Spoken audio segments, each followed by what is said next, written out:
You have to give me formal permission via Zoom, Sheikh.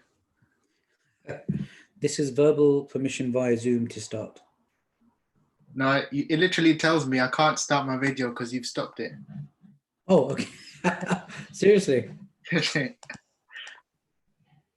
Okay.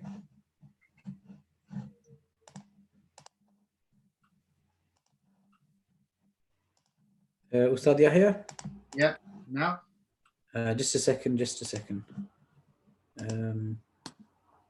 You're a co-host now, and you can hopefully do it yourself. Yep, there you go. Bismillah. Again, I apologize to the world. No one really wants to see or hear from me.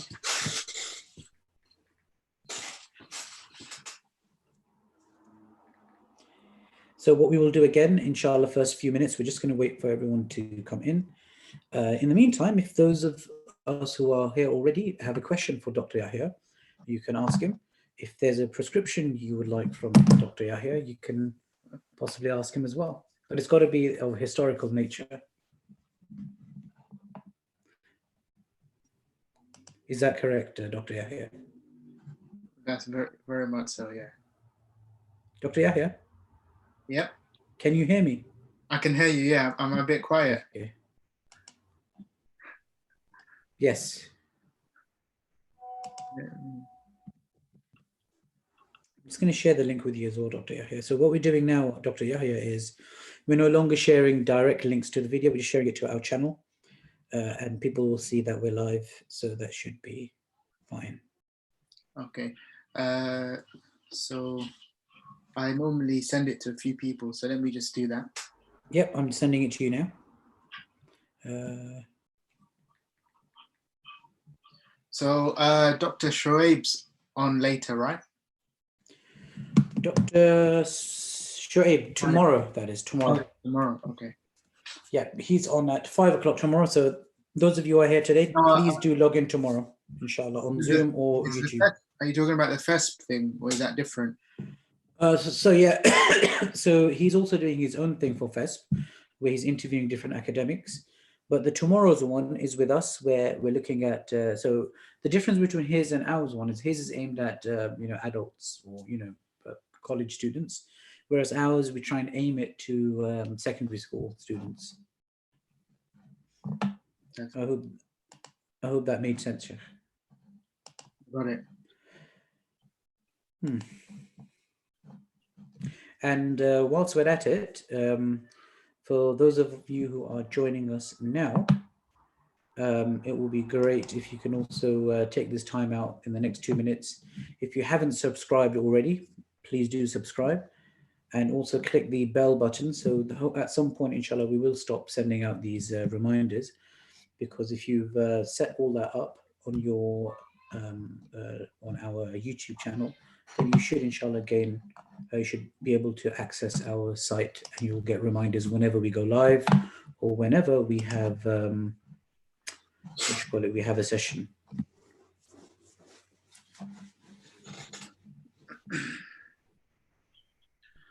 Assalamu alaikum, everyone. Alaikum salam.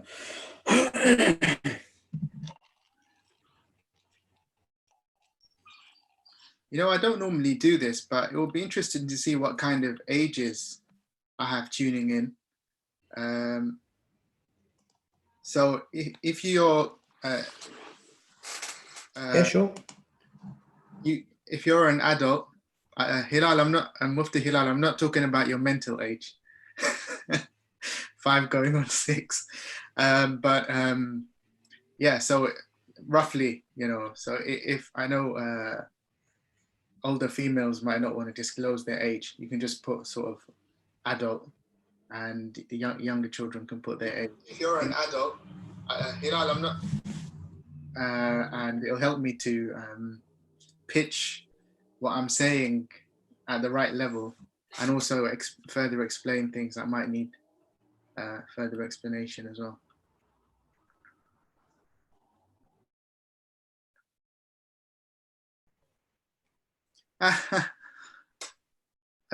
Fiza says, I didn't know my uncle Usman Arshid. Fiza, we talk about Usman all the time, your uncle Usman all the time. I mean, I even used to get you to send voice notes to him off my phone. So that's your fault, not mine. You know, you've forgotten that.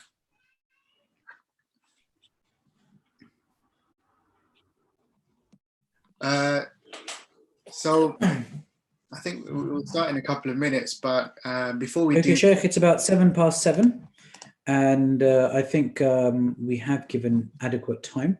yeah, okay, Yeah. perfect. Yes, so I'll do a very. Sorry, say that again before you do that. What would you like to do, Dr. Yahya? I'll do a very quick recap. So we started at the beginning of time, was best we know, with the Prophet Adam alayhi salam and his building of the Kaaba, its destruction in the time of the Prophet Nuh alayhi salam, its reconstruction by Ibrahim alayhi salam with his son Ismail, and then we kind of fast forwarded to the Quraysh and we thought about how Mecca changed. Ustad Yahya? Yep.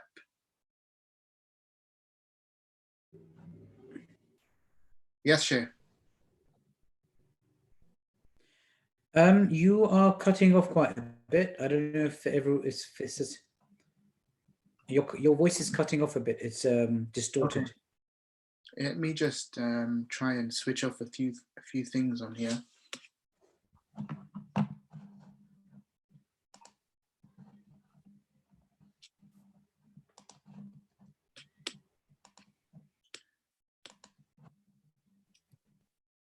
How is it now? Yeah, it's much better. Okay, Jazakallah Sheikh, do carry on. Okay, so where was I? Yeah, the recaps. So we started at the beginning of time with Prophet Adam alayhi salam's building of the Kaaba. And then we kind of moved on to its destruction in the flood of Nuh alayhi salam and its rebuilding by Ibrahim and Ismail alayhi salam. And then we kind of fast forwarded to the time of the Quraysh and how the religious and social landscape of Mecca changed in that time. And how, you know, the scene was kind of set for the arrival of the Prophet Muhammad, peace be upon him, and how he kind of returned the Hajj and the landscape of Mecca back to its monotheistic origins, and kind of brought back and gave new life to the Abrahamic legacy of the Hajj. And last week, then we kind of devoted a whole lesson to the farewell Hajj, okay? And it was called the farewell Hajj because the Prophet ﷺ died not long after that. And it was the single Hajj of his life, the only Hajj of his life, as far as we know. And definitely after the Hijrah, the only Hajj of his life. And from that, we know how to do the Hajj, right? So I've seen it described as the blueprint, which is a really nice word. So it's how we know how to do the Hajj. And during that time, the Prophet said, لِيَأْخُذُوا مَنَاسِكَكُمْ, or خُذْ عَنِّي مَنَاسِكَكُمْ. That means take from me your rites, your rituals, your ceremonies of the Hajj. Learn them from me. And then he added on further words, because I don't know if I'll be doing Hajj again after this Hajj or after this year. And that's where we're at. And then I explained not long after, if you know your Islamic months, if you don't, just listen to that nasheed. I'm not going to sing it for you, but it goes like Muharram, Safar, Rabiul Awwal, you know, that one there. I still have to sing that in my head when I want to think of the Islamic months. So just to the younger viewers, memorize that nasheed, right? So the Prophet ﷺ does Hajj, which is, of course, as we discussed, in Dhul Hijjah. And then not long afterwards, in Rabiul Awwal of the next year, he passes away. That brings us to our topic today, which is the Hajj in the age of the rightly guided Caliphs. So sorry for my typo there. I should have right-click and delete repeated word, but I didn't. Again, this is our 4th week, and I'm not a doctor. So our heading is Al-Khulafa al-Rashidun. The rightly guided Caliphs. Okay, so these are 4 people, and I've listed them here. Abu Bakr as-Siddiq, Umar ibn al-Khattab, also known as Umar al-Faruq, Uthman bin Affan, and Ali bin Abi Talib. Okay, so these are about approximately 30 years after the Prophet dies. These are the 4 leaders, okay? And they're known as the rightly guided Caliphs. So after the Prophet dies in Rabi'ul Awwal of the 11th year of the Hijrah, for about 30 years afterwards, these are the 4 leaders, and they're known as the Khalif, okay, or Khalifat Rasulillah, so the successor of the Messenger of God, okay? And that doesn't mean they succeeded him by being prophets. They didn't succeed him in the role of prophethood, but they succeeded him in the role of being the leader of the Muslim community, okay? And in being politically the leader, spiritually the leader of the military, which means the leader of the army, you know, basically taking care of all the needs of the Muslims. And as we're going to see, it's a community that was growing more and more. Where we left it last week in the Farewell Hajj, we talked about how the entire Arabian Peninsula was under the rule of the Muslims, and that growth just kind of kept going, right? Just a quick word on these personalities, right? These are very, very revered. That means that we really look up to them, and we try to emulate them and be like them, and we take inspiration from them, okay? They were all from the Prophet's own tribe of the Quraysh, okay? And they were related to him either by marriage, or in the case of Ali bin Abi Talib, he was Prophet Muhammad's cousin on his father's side, okay? So this is things that we know very well. So, and they were very close to him in his lifetime as well. And just a side point, you know, because they were all from the Quraysh, there was a later contention or a later belief that the Khalif should always be from the tribe of Quraysh. And there were discussions about that, especially when the Ottomans came along. And that's a totally different subject, but you can read a book, my older viewers, a relatively recent one called Caliphate Redefined by Hussein Yilmaz. I think Sheikh Hamid has got a copy of that. Yes, and if you want to borrow it, you can come over and I can give it to you in line with the social distancing policies in place. And I've just put in brackets as-Siddiq for Abu Bakr, meaning the truthful. And Abu Bakr as-Siddiq, you know, he this mainly derived from the Prophet ﷺ when the event of the Isra and the Mi'raj, okay, when he went to the when he traveled to Jerusalem on the Buraq, and then he ascended the 7 heavens, the Mi'raj. Abu Bakr radiallahu anh believed in him and affirmed what he was saying, you know, in a very famous event where somebody told him, did you hear what Muhammad is claiming happened to him, you know, last night? Or and the Prophet ﷺ said, and Abu Bakr affirmed him, confirmed what happened to him straight away. He said, if the Prophet's saying this, then it happened, okay? And also he was the companion of the Prophet when they went on the Hijrah, okay, when they migrated from Mecca to Medina, and he's referred to in the Quran, ثاني اثنين إذ هما في الغار, when they were in the cave of Thawr, which is a very famous event in the Prophet's timeline. And of course, Ali bin Abi Talib was the one who was sleeping in the Prophet's place in Mecca And so you know, in conclusion, these people were very close to the Prophet in his lifetime and have a very high rank in Islam. And Al-Faruq, meaning the one who distinguishes between right and wrong, he was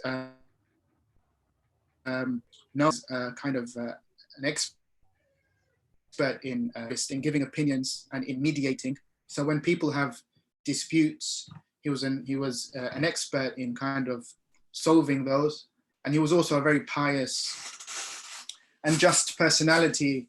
And so too was Uthman ibn Affan, known to be a very pious personality who took leadership in establishing the and in committing the Quran as a codex, with a process which was started earlier on by Abu Bakr as-Siddiq. But again, that's a whole another subject.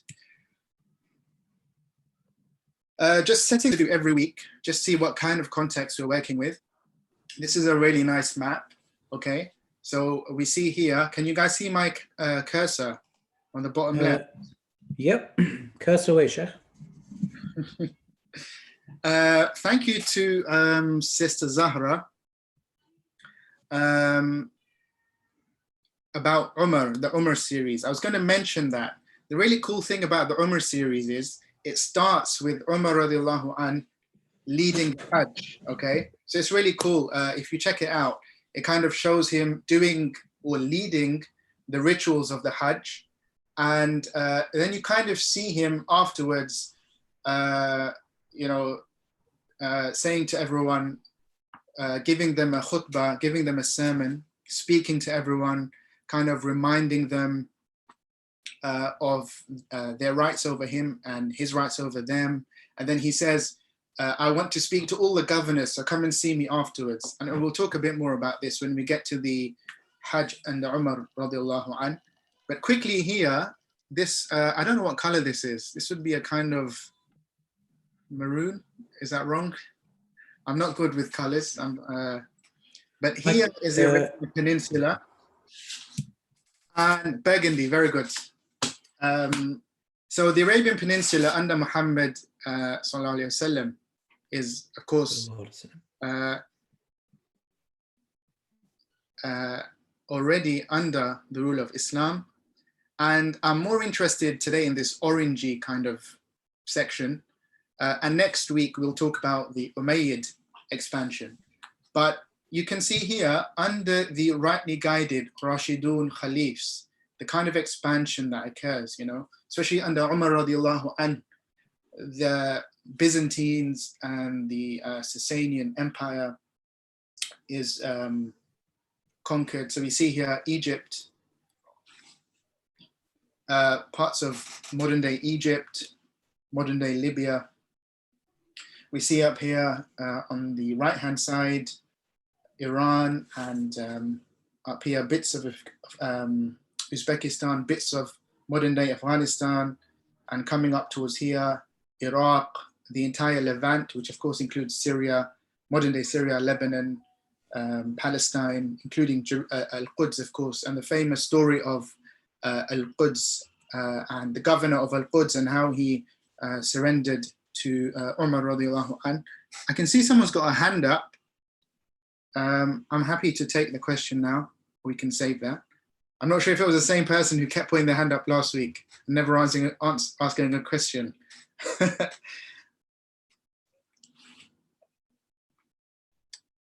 Yeah.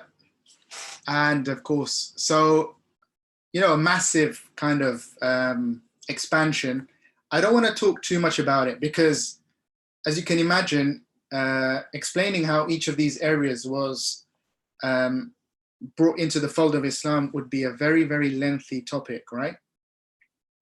So yeah, I think it would be a bad idea to get into that. But if anyone has any specific questions about any of these territories, then please do let me know in the chat. I'm not looking at the YouTube this week because my internet's slow, so I've intentionally turned that off, but if anything comes in, do I will look at that for you, inshallah, so not to worry.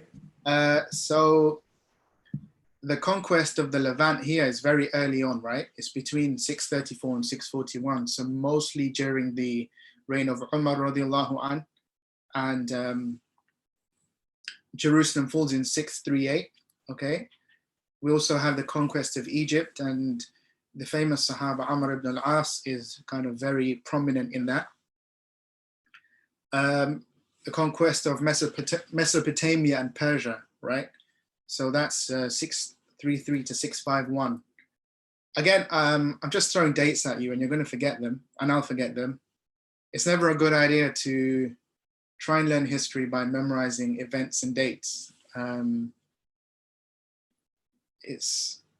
I don't know what would be a good way to learn these things. Can I know your reasoning behind that, please? Behind your pedagogy. I think that if you just try and memorize facts and figures, it's boring for a start. You don't necessarily gain a lot from the process. You might be able to remember enough to pass an exam with that information, but then you'll forget it the next day. So I think it's the same principles that you'd apply as a trained teacher to your teaching, which is to avoid just throwing exam directed information at people and trying to instead instill a deeper understanding of events. Okay, so in this case, for example, rather than just kind of try and memorize when certain territories were conquered and when, or which territories surrendered and when, it's probably a better idea to read the history of these caliphs and their commanders and their armies, and you know, and that will be much more enriching. And if you happen to forget, even after reading that, precisely which year Jerusalem surrendered to Umar radiallahu anh, that doesn't matter, as long as you kind of recall the general lessons that can be gained from that event, right? So moving on to the Hajj, in the years after the passing of our beloved Prophet sallallahu alaihi wasallam, the first three caliphs personally lead the Hajj, right? So the first 20 years, we have the caliphs leading the Hajj in person. And the Hajj is very much a sign of leadership of this growing Muslim community, which is why I showed you the map, so you can understand kind of physically, looking at the map, how much this territory is growing, right? Also, the Hajj is an important time in which Muslims from all over the world of Islam, the Dar al-Islam, can gather in one place. Then they can kind of take the latest news and updates back to their own lands, whether that's Spain or Central Asia, the vast boundaries of this new kind of Islamic world, okay, that exists. So in terms of communication and diverse people interacting, Hajj is a real center for this, okay? Much more so than it was before, when it was mainly Arabian Peninsula where the Hajj is restricted to. It's a very, very much wider thing now. And this is why we have the first extensions and enlargements of the Meccan Haram, right? Because there's so many more people, and that kind of necessitates this expansion. And we know that the same thing applies throughout Islamic history, where there have been constant extensions and enlargements up to the present day. And later on, I want to end with a quick discussion of the kind of ethics that should guide such projects, right? So for my younger viewers, what I mean is, when you want to expand the area around the Kaaba, what kind of interests, what kind of concerns should we think about, right? Okay, should we just go ahead and expand without really thinking about anything else, or should we have other kind of considerations? But we'll come to that later on. So the first three caliphs are based in Medina, and then as we'll see later on, Ali radiallahu anh, he moved the seat of his khilafah to a place called Kufa, which is in Iraq, right?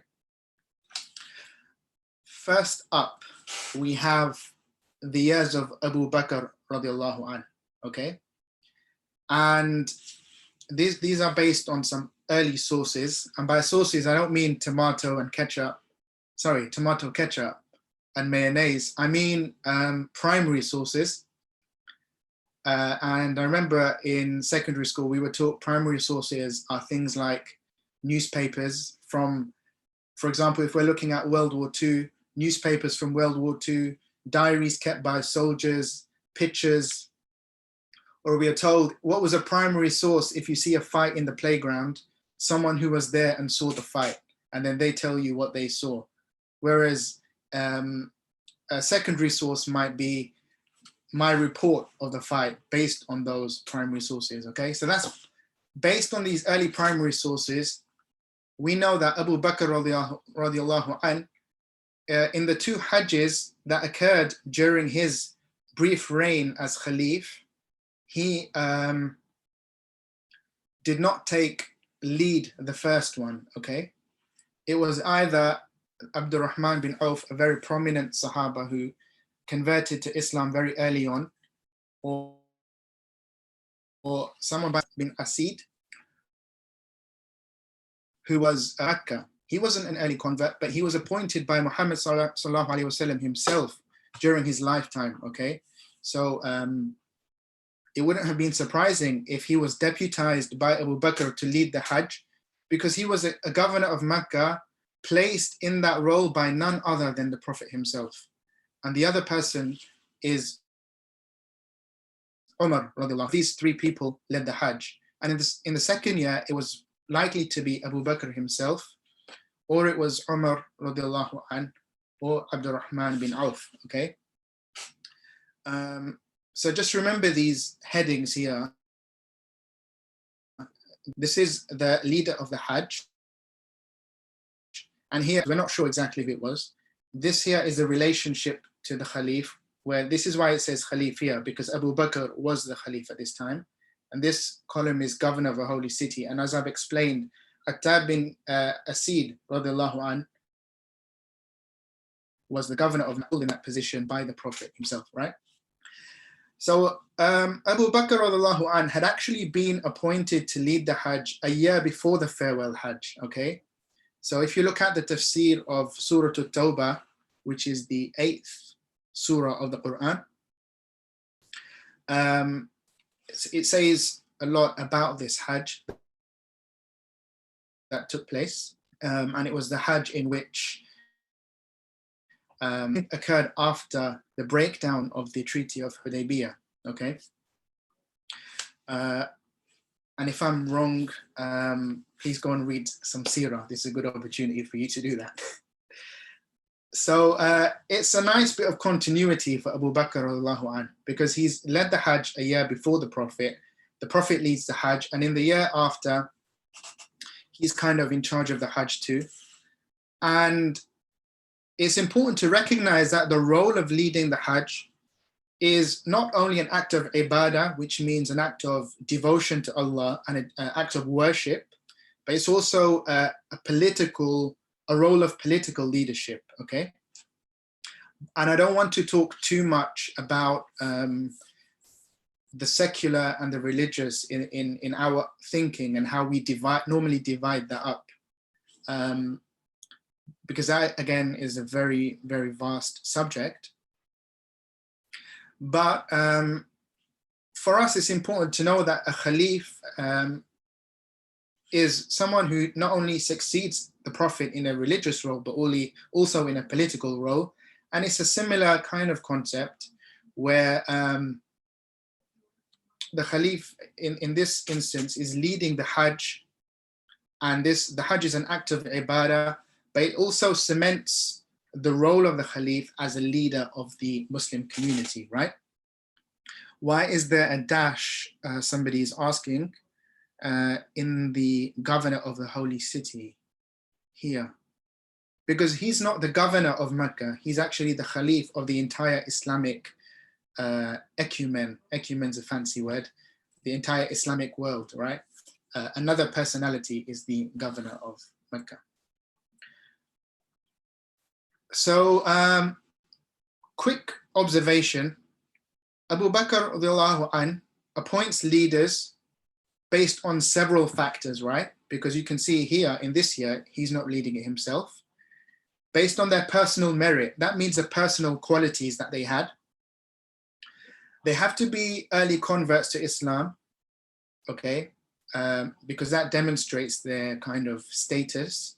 And that's the pattern we normally see, which would be the case with Abdurrahman bin Auf. Attab bin Asid wasn't, but he was someone appointed as governor of Mecca by, as I said, none other than the Prophet. And also, they're normally members of the Quraysh as well, and they had close relationships to the Prophet. This is because someone who's leading the Hajj needs to have the right credentials, right? Because that role can't just be given to anyone. It's a very, very important position. So this is Hajj under Abu Bakr radiallahu anhu. Now moving on to Umar radiallahu anhu, okay?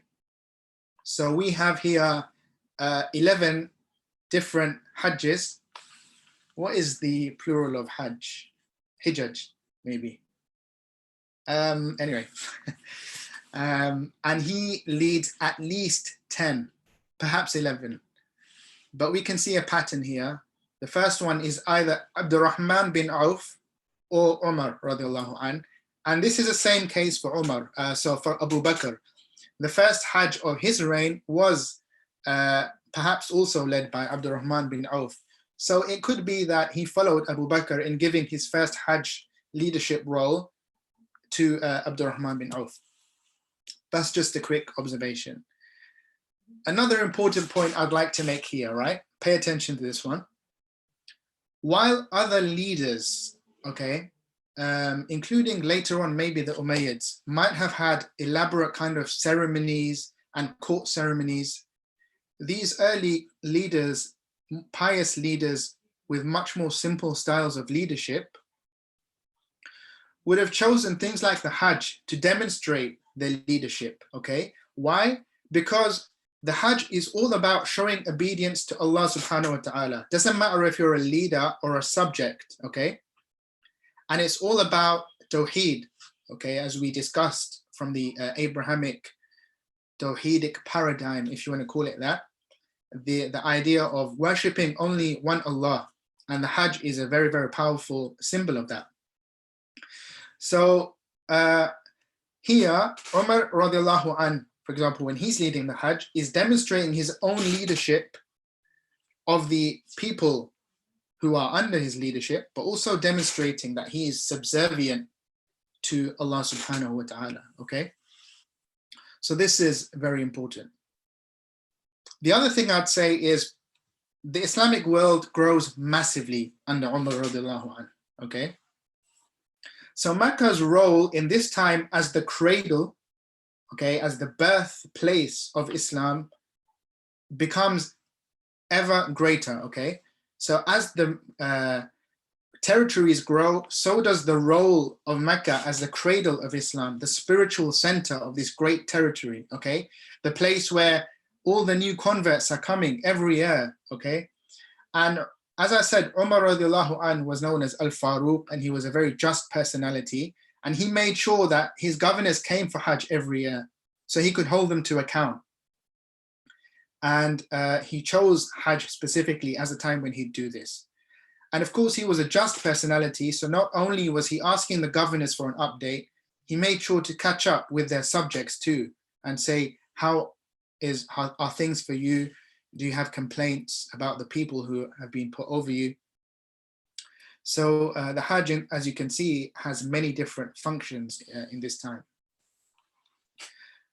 Also, I'm sure when the Muslims on the Hajj saw people from all over the world, it really brought home to them how much their world was actually growing, right? We've seen the map. We'll go back to this orangey color. I'm terrible with colors, I'm sorry about that. But we can see the kind of size of this new Islamic world, right? So I'm sure kind of it contributes to the brotherhood. And Mecca becomes a center binding this Muslim polity together, bringing these distant lands into one state and in one brotherhood, okay? And don't forget that all these people coming from the Hajj are also bringing their goods and their merchandise, which is why I'm sharing this verse, which is from the 9th surah of the Quran, not the 8th, Surah At-Tawbah. وَإِنْ خِفْتُمْ عَيْلَةً, which is from here. وَإِنْ خِفْتُمْ عَيْلَةً فَسَوْفَ يُغْنِيكُمُ اللَّهُ مِنْ فَضْلِهِ إِنْ شَاءَ. Okay, إِنَّ اللَّهَ عَلِيمٌ حَكِيمٌ. And this is going back to when the polytheists, the mushrikun, were banned or were prevented from attending the Hajj. And some people might have had concerns financially, okay, the financial impact. Remember what we said, that the Hajj had a great role in the economy of Mecca, right? And Allah says here, if you're afraid you may become poor, God will enrich you out of his bounty if he pleases. This is only a few years later, where not only people from the Arabian Peninsula, but people from far and wide are coming and bringing, for the primary purpose of the Hajj, but also bringing with them trade, enhancing the economy of the holy city as well. And don't forget that. And Allah subhanahu wa ta'ala says in the Quran, in Surah Al-Baqarah, لَيْسَ عَلَيْكُمْ جُنَاحٌ أَن تَبْتَغُوا فَضْلًا مِّن رَبِّكُمْ. Okay, there is no blame upon you for seeking bounty from your Lord, and it's referring to especially during the time of Hajj. Okay, because the verse appears in within surahs discussing the Hajj. And Ibn Abbas, who was the Prophet's cousin and a very one of the, if not the most knowledgeable of the Prophet's companions and an expert in interpreting the verses of the Quran, and he says that in the age of Jahiliyyah, people used to trade during the Hajj, but the Muslims were kind of reluctant to do that so much. But this verse kind of told them that they were allowed to trade even during certain times of the Hajj. So Ibn Abbas says the people used to shun business while in Mina, but once they departed Arafah, they would then begin to engage in business as well. So there's no problem returning home from Hajj, as we say, salimin, ghanimin, safe and sound, you know, in good condition, but also literally, perhaps you have more money than when you went for the Hajj, you know, and there's no problem with doing that. And later on in the next few lessons, we might talk about trade on the Hajj and the kind of things people took with them, right? So this is Umar radiallahu an. Also, quick word on his expansion of the Haram, right? So we know that the Haram had no walls, surrounded by houses on all sides, and people would access the Haram, meaning the area around the Kaaba, through alleys in between the homes, right? So what he does is he has these houses immediately around the Kaaba demolished and expands the area around the Kaaba. So the kind of what we would now know as the Masjid al-Haram. And he builds a short wall, so, you know, about the length of a person, or just less than that. And he places lamps on those walls, right, for illumination. And this work begins in around the 17th year of the Hijrah, so in about 638. Also in 638, when Jerusalem was being surrendered to Umar radiallahu anh, there was actually a flood in Mecca. And Mecca has always been kind of at the risk of flooding.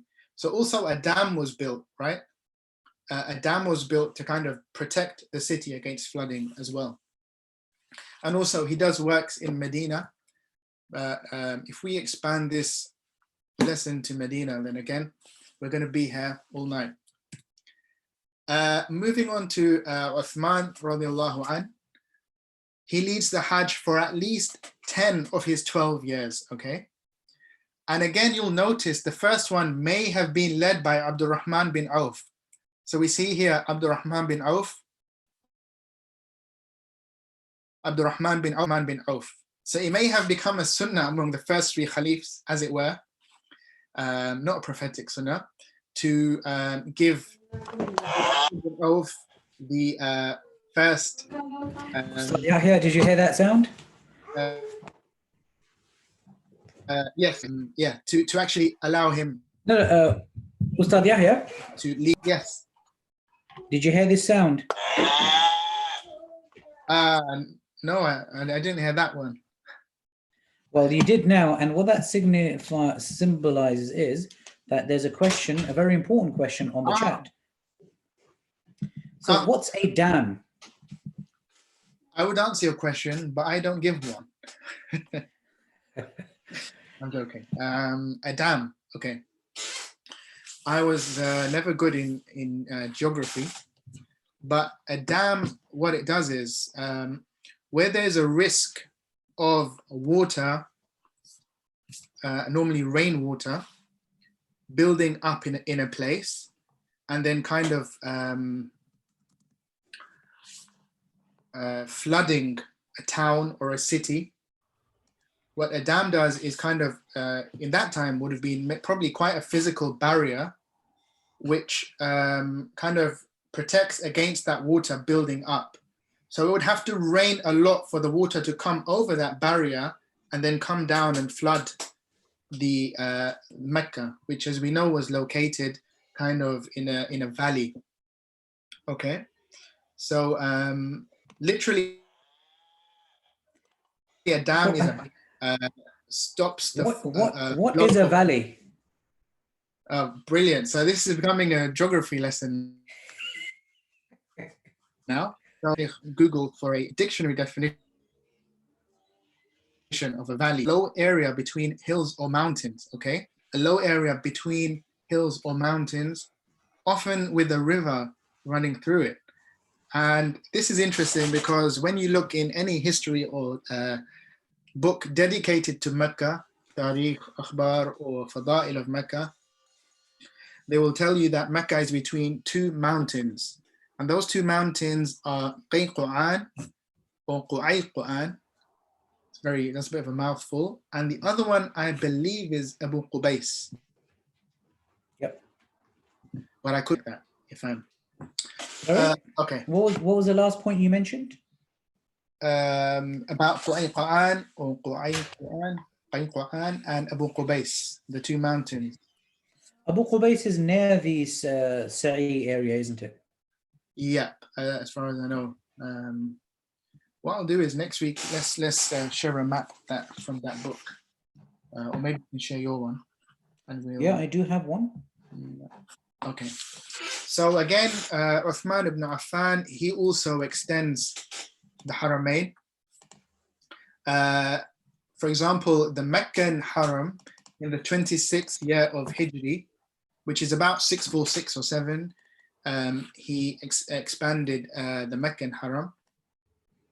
And what that tells us is something very important, which is that the leader, in this case the Caliph, should take responsibility for making sure he's looking after the holy cities of Mecca and Medina, okay? And this is why the Umayyads also followed the Caliphs in making sure that they were looking after the holy cities of Mecca and Medina, okay? And when we, over the next 2-3 weeks, we'll see just constant examples of different projects being kind of put into motion in order to help pilgrims, okay? And we can see that from Umar radiallahu anh, not only was he making improvements in Mecca and Medina, enlargements and extensions, he was helping people make their way to the Hajj itself, okay? So, and as the Islamic territory grows bigger, okay, people need help actually coming to these areas, okay? Because we're talking many times about desert areas, areas with lack of water, lack of shelter. So reservoirs need to be built. What's a reservoir? Brother Riaz is going to ask. I'll do that next week. So yeah.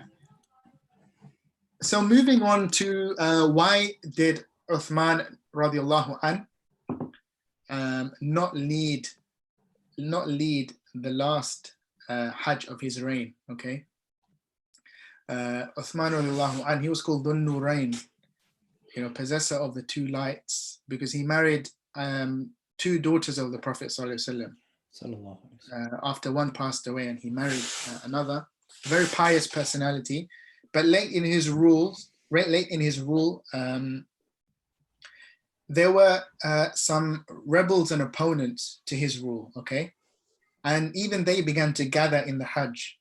mainly rebels from the Iraqi areas of Basra and Kufa, and also from Egypt, which is why he couldn't actually lead the Hajj of the 35th Hijri year in person.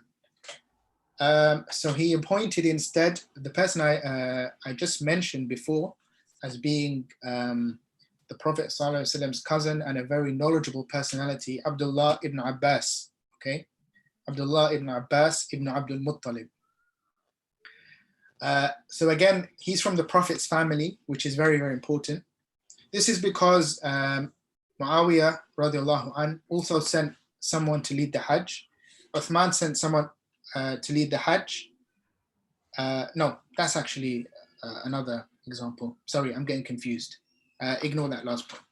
But so he appoints Abdullah ibn Abbas because he can't physically make it to the Hajj, because at that time it wasn't safe for him to do so. Okay. Moving on to Ali radiallahu anh. So after the martyrdom, okay, of Uthman radiallahu anh, after he was martyred by the rebels that I just mentioned in his home while he was reading the Quran famously, Ali radiallahu anh becomes the next Khalif, the fourth and final of the Khulafa Rashidun, the rightly guided Khalifs, and he moves his capital, like I said, to Kufa, okay, which is in modern day Iraq.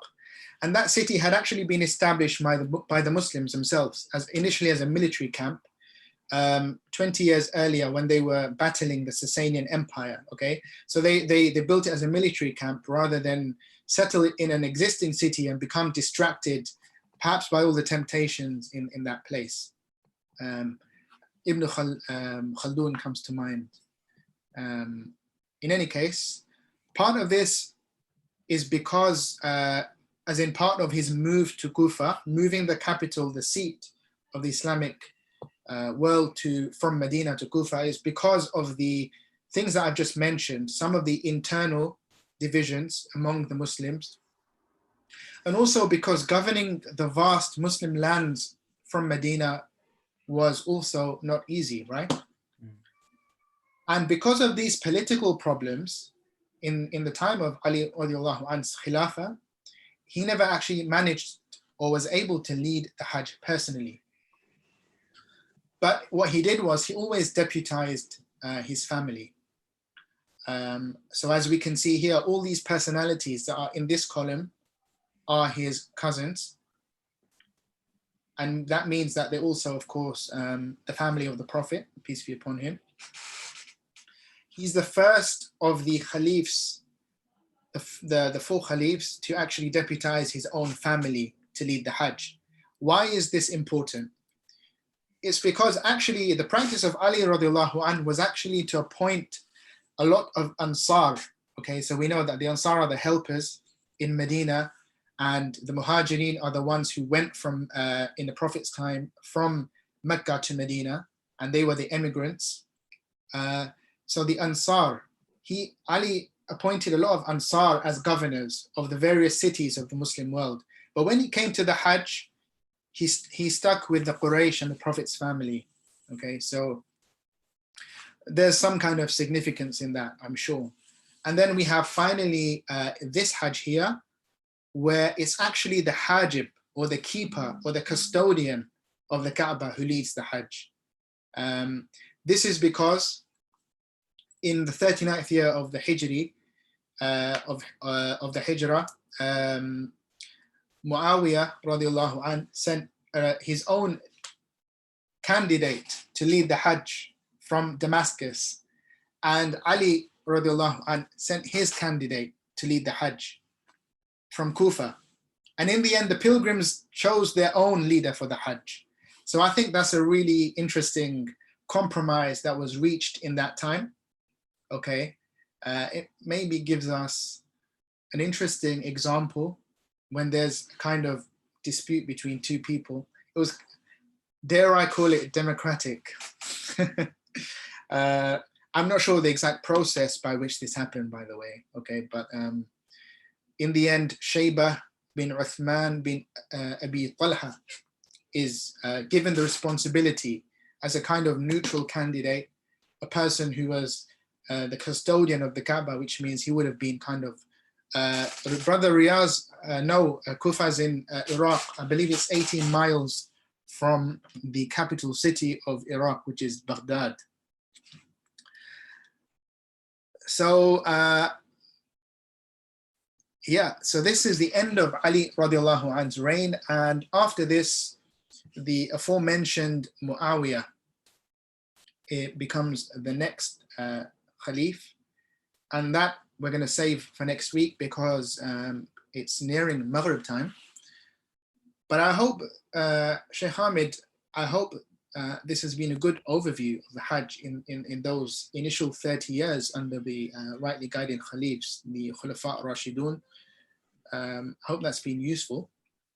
Definitely, it definitely has been useful, and I think what struck out for me the most was the description you gave about Umar radiallahu anhu, and just the fact that, correct me if I'm wrong, that they used to go from the mataf, the tawaf area, you had to go through alleyways of homes in order to get to the mas'a, the sa'i area, and then he got those homes removed. So that's just very interesting that the evolution of what we see as the haram today has taken so long, and in small bits from each caliphate and king, one after the other. But just that scene is very, very interesting, that just to go from the mataf area to the mas'a, you had homes in between. So I found, for me, that was something very interesting. And probably something like this, if you follow my cursor, and we're talking here in the time of Umar, between the 13th and 24th year of the Hijrah, a time in which the Persian and the Byzantine empires are being brought to their knees, right? And this is a kind of cradle of where that journey begins, this simple kind of area. And I think that's probably one reason why it necessitated this expansion, right? Because the number of pilgrims would have increased, massively, and the area around the Kaaba would have become way too small. There would have been people maybe making safs or rows near homes or in between homes. That must have happened, I'm sure, especially maybe on a Jum'ah, just before or after the Hajj. Allah knows best. And also it's interesting that so he has to then purchase the houses, probably from the Baytul Mal, the treasury, that are around the Kaaba, and then kind of demolish them. So that would have been a very interesting process. Apparently some did refuse initially, but then they later accepted, and they were given their full value of their homes. And from a certain perspective, I wouldn't be surprised if I had a home with a prime view of the Kaaba, very nearby, to give that up. But ultimately you would give it up because you realize it's for the greater good of the wider Muslim community, right? And not to mention, those homes were initially allocated by Qusay, the ancestor of the Prophet, who initially apparently allocated different neighborhoods around the Kaaba to different tribes. So it's a very kind of big deal, basically. And then the fact that he actually adds a wall for the first time around this place. And also, when we think about this, I'm not a scholar, I should stress that massively, but the Masjid al-Haram in the Quran is not the Masjid al-Haram that we see today. As far as I understand, the Masjid al-Haram in the Quran refers to the Kaaba, and the kind of very immediate place around the Kaaba. It says in the Quran, إن أول بيت وضع للناس للذي ببكة مباركا وهدى للعالمين فيه آيات بينات مقام إبراهيم ومن دخله كان آمنا. So that kind of very immediate place around the Kaaba in which there's these signs from Allah, the Maqam Ibrahim, the Hajar al-Aswad. And then now, of course, when we say Masjid al-Haram, you really talk about where this thing here, right, this wider masjid, which is, you know, it really brings it home, because we're talking about moving from this to what we know now, and this is out of date, and this is what we know now, you know, with this whole thing. It's just such a change. And also, I mean, the changes they made in terms of improving the infrastructure of the city, right? So adding the dam that we talked about to protect against flooding. And also Uthman radiallahu anh had to buy even more homes in his rule. And he had the same issue where some people resisted selling their homes. And you can kind of imagine how, if Umar radiallahu anh asked you to sell your home, you probably would have given it to him for free. Perhaps you might have been scared of him. Allah knows best. From what I hear, Uthman radiallahu anh was a more gentle character. So maybe some people were more resistant in giving those homes over. But from what I've read, both of them did face some resistance from some people in selling those homes. But I haven't read deeply into it. Also, at the same time, Sheikh, you know, even though these rulings were coming from the Khalifa, can you just imagine, you've got the, like you said, prime location where you're right in front of the Kaaba, you wake up in the morning, walk out of your house and you have Kaaba in front of you. But at the same time, those homes would have been given to them by their great-great-grandfathers. It would have been passed down.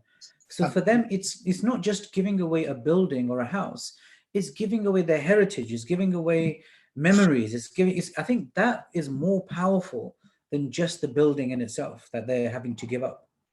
Yeah, absolutely. I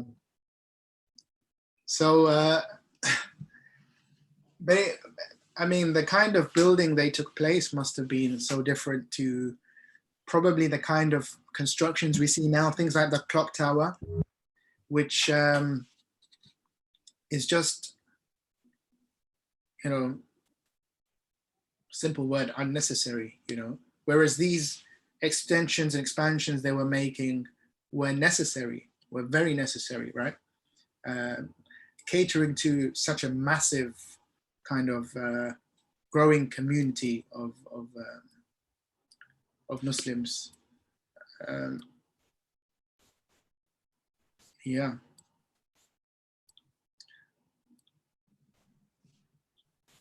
Does anyone have any thoughts, right, before Right. I kind of check out and go and have my dinner? Would you like me to bring up the map very quickly, Chef, before you have your dinner? Sure, you can, yeah. What are you having for dinner today, Chef? Oh, quick point, actually. Uthman radiallahu anh actually also covered a section of the prayer area with a kind of simple wooden roof supported by wooden columns.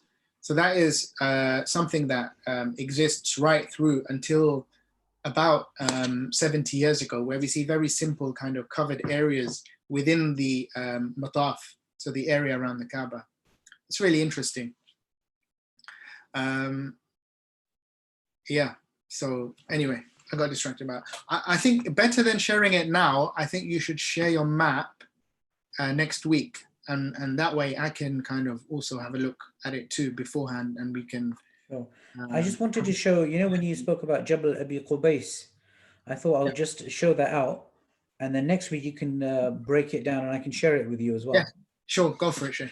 Go for it. Yep, and it'll just be 2 minutes. Shall I stop sharing the screen, yeah? Don't worry, I'll do that for you, Sheikh. Well done, Sheikh. Good stuff. Okay, let me find the map first. Okay, found it. Right, I'm just going to share the picture, everyone, and then after that, inshallah, we will come to a stop. Bismillah.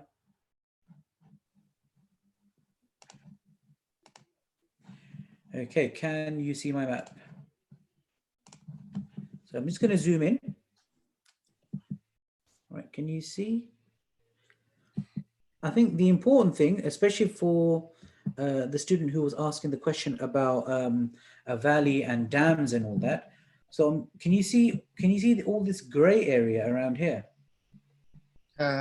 Yes. Actually, do you want me to annotate this, Sheikh? Go for it. So also, can you see? If you can find the place Al-Mudda'a, that is where they kind of built the dam. Al-Mudda'a. Okay, we'll have a look for that. I can definitely have a look in a minute. Can you see these? Can everyone see these marks that I've just made? These are all the mountains around here. And can you just imagine if there's a heavy rainfall, right? What's going to happen is all the water is going to start coming down this way like this, right? All the way down. And where is it going to end up? In the Kaaba area. And that's why you had lots of, many times where the Kaaba its foundations got weak as a result of constant raining as well.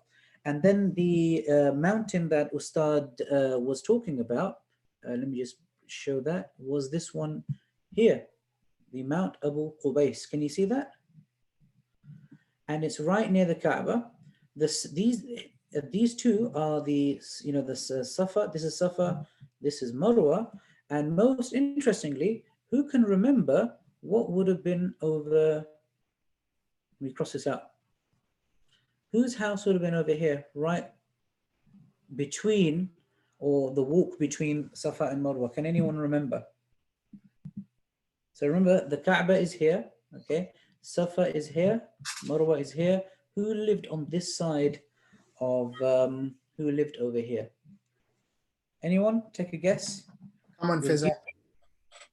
We'll give you a virtual thumbs up if you can guess that right. Or maybe Sister Zahra can give her biryani.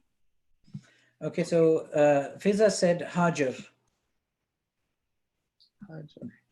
Wallahu alam to that, but she did run between the two hills. Actually, that's a good guess. Sorry? That's a good guess. Yep. Abu Bakr is a good guess too. Yep. But he lived over on the opposite side. If you look at number 30. He lived over here. Can you see that? That is a place called the Dar al-Hijra in Islamic history, because... And that's where we now have KFC, right? Oh, wow. Yeah, around that spot. Anyone else? Last guess? I actually crossed it out, guys. Look, which name is this over here? Khadija. Khadija radiallahu anha's house. So Prophet sallallahu alaihi wasallam lived right on that side of Safa and Marwa. So when you do go and do Hajj, inshallah, Umrah, and you're going from Safa to Marwa, you can pop outside and look at the area. There's like there's a lamppost there. I don't want to say toilets, but unfortunately that's what we have there as well. But this is where the Prophet ﷺ lived. That's it, Sheikh. That's the thing for me. I will have a look for that area you mentioned, and I will also share this map with you as well.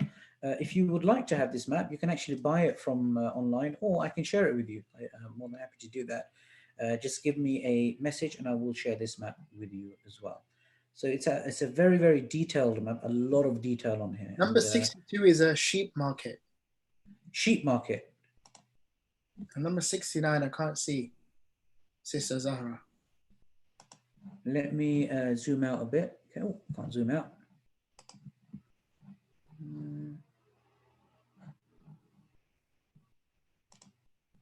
Okay, let me zoom out. There you go. So can you see the amount of detail that this author has given? It's fantastic, you know? Right. Cemetery. Right. Here's some more maps there as well. But okay, Jazakallah for that. So I'd like to take... Oh, is that what comes in that package of maps? You can buy these separately, I think. These are quite basic though. The actual main one is, you know, the one with more details. Oh, just saw one name over here. Can everyone see? So if you look, this is the Kaaba, right? This is the Kaaba. Here's Safa, here's Marwa. There's two interesting places here. One is the Darun Nadwa, which is over here. Can you see my cursor? And here you have the house of Hani radiallahu anha.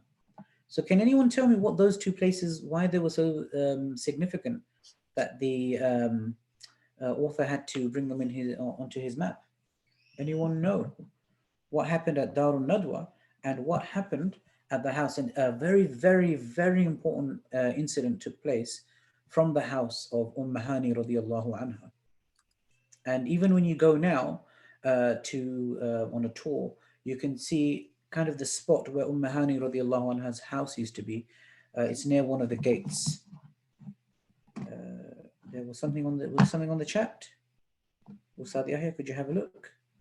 Oh, that was just me saying Darun Nadwa. It's because I couldn't see it on my screen, but I can see it now. Yeah. So Darun Nadwa, you can say it used to be like the Houses of Parliament at the time, okay? But on a much smaller scale, where people used to get together, the main people of the tribe used to get together, and they used to, bring out rulings.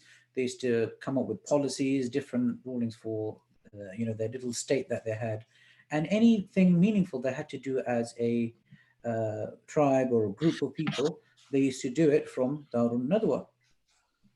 Hani, let me just give you a very short idea, and you can look up the rest yourself. It was Prophet sallallahu alaihi wasallam was actually sleeping at the house of Hani radiallahu anha when Jibril alayhi salam came alongside the Buraq, okay, and it was from that house, that space, that Prophet sallallahu alaihi wasallam was then taken all the way over to what today is called as Jerusalem or Bayt al-Maqdis, and it was from from Masjid al-Aqsa, right, from Masjid al-Aqsa all the way to Jannah on the Buraq. So that incident and that story started right from there, right close to the Kaaba, from the house of Hani radiallahu anha. But do research that more so for yourself, and do find out what happened on the Mi'raj. And Mi'raj took place, I think it was only like a couple of weeks ago, right? Yes. Okay, so just again, we've come to the end of the session. Jazakallahu khairan to Dr. Yahya Nurgat for giving us this insight into the Hajj during the time of the rightly guided Caliphs. And I think it's next week that he will move on to the Umayyads. So how the, sorry? Yep, that's correct. I will do. The Umayyads, right?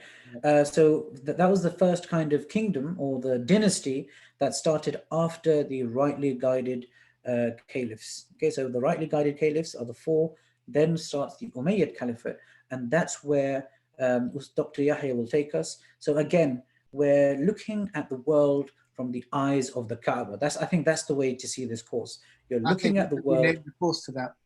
Sorry? We should rename the course. Yes, we could do that, yeah. Because if you've noticed, we've gone through different times and periods, and we're still around the Kaaba. And that's very, very interesting. Yeah. And then slowly we're going to see more and more. I've been learning so much. I heard from someone the best way to really learn something is to teach it. I've been learning so much about so many different aspects of Islam from teaching this. And I'm really looking forward. Actually, the more we progress through the ages of Islam, the more I'll actually know, which is good. So I've been learning a lot in the past few weeks, and as the weeks go on, I'm going to hopefully present to you loads of really cool information from really like interesting sources. So do stick with us, inshallah. Yes. Thank you for tuning in every week too. Barakallah. And we will finish on our dua, and that's it. We're ready to see you next week, inshallah. Subhanallah wa bihamdi, subhanakallahumma wa bihamdik, ashhadu an la ilaha illa anta, astaghfiruka wa atubu ilayk. Assalamu alaikum wa rahmatullahi wa barakatuh. Wa rahmatullah.